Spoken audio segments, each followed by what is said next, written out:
The stability of everything we create depends on the material that was used to build it.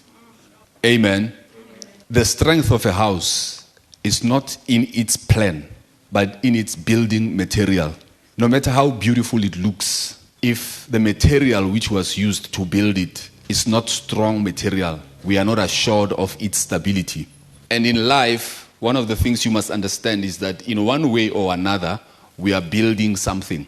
Whether we are building our families, we are building our careers, we are building churches, we are building our lives in general. Now, how long we last, how long we endure, how long we succeed is a product of what material was used to build our lives. Businesses have collapsed during COVID-19. The strength of those businesses was tested, and the main test was rather the thing you used to build, is it strong enough to sustain the business in times of trouble? So now, what you need to understand about buildings, which we are the temple of God. So we are a building. So in a spiritual sense, everybody sitting here is a spiritual building.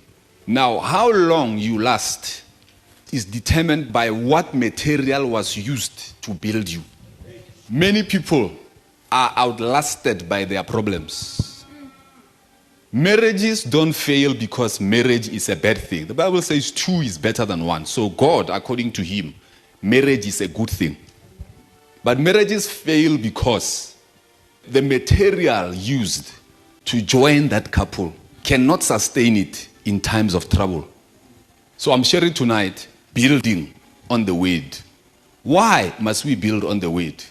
Because the flesh, the Bible says, withers just like grass. But then it says, the word of God abides forever.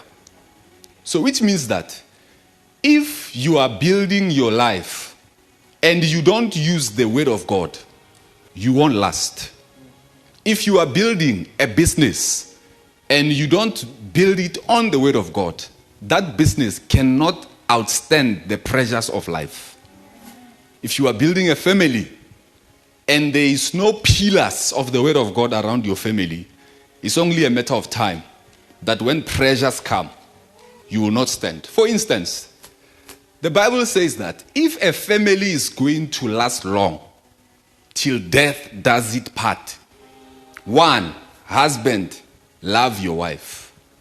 2, wife, submit to your husband. If you don't do this and you use any other pillar, when pressure comes, you can't stand. God made marriage, and he tells us that the material he used to build a marriage is submission and love. Any other material won't last when there is pressure. So you can bring a material called respect. It's not one of the pillars. He did a bill of quantity for the building called marriage, and he said there are 2 materials you need. Husband, you must stand on the pillar of love for your wife. Wife, you must stand on the pillar of submission to the husband. If you don't do these 2 pillars, you are one-legged in your marriage, and when there's a wind, it will fall.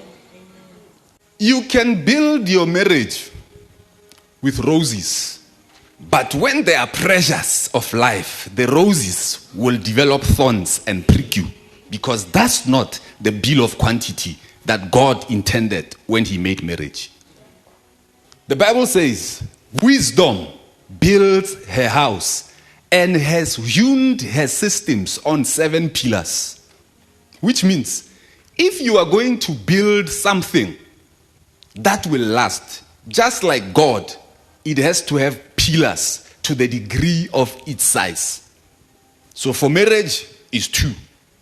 Love and submission.